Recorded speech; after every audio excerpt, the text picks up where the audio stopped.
Please don't forget to subscribe Mufti Muhammad Online for more Islamic videos. بسم اللہ الرحمن الرحیم. سامعین، بہت سارے لوگ یہ سوال پوچھ رہے ہیں کہ ہم اپنے روزوں کا کس طرح سے فدیہ ادا کریں. یعنی ان کے سوال کرنے کا مطلب یہ ہے کہ ایک روزے کا کتنا فدیہ بنتا ہے.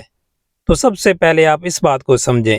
یاد رکھیں، اگر آپ روزہ رکھنے کی طاقت رکھتے ہیں، اس کے باوجود بھی آپ روزہ نہیں رکھتے، تو صرف فدیہ ادا کرنے سے آپ اس فرض سے بری الذمہ نہیں ہو سکتے. آپ کے لیے ہر حال میں روزہ رکھنا ضروری ہے. صرف فدیہ ادا کرنے سے آپ بری الذمہ نہیں ہو سکتے. لیکن ہاں، جس طرح سے بوڑھے اور بزرگ ہیں جو آگے جا کر اپنے روزوں کی قضا نہیں کر سکتے، اگر وہ چاہیں تو وہ روزوں کا فدیہ ادا کر سکتے ہیں.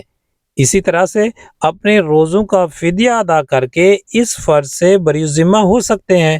لیکن اگر روزے رکھنے کی طاقت رکھتے ہیں تو پھر صرف فدیہ ادا کرنے سے فرض ادا نہیں ہوگا. اب سمجھنا یہ ہے کہ ایک روزے کا فدیہ کتنا بنتا ہے.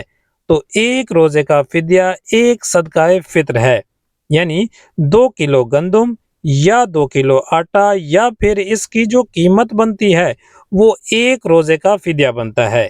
اب اس کو 30 کے ساتھ ضرب لگا لیں. جتنی بھی رقم بنتی ہے وہ کسی غریب کو صدقہ کر دیں. اس طرح سے آپ اپنے روزوں کا فدیہ ادا کر سکتے ہیں. ہاں، اگر اللہ نے آپ کو مال دیا ہے، آپ زیادہ دینا چاہتے ہیں، تو پھر آپ کھجور کے حساب سے صدقہ فطر جو بنتا ہے کھجور کا، اسی حساب سے آپ فدیہ ادا کریں. یعنی کہ جو ایک صدقہ فطر بنتا ہے کھجور کے حساب سے، اس کو آپ 30 کے ساتھ ضرب کر لیں. جو رقم بنتی ہے وہ کسی غریب کو صدقہ کر دیں.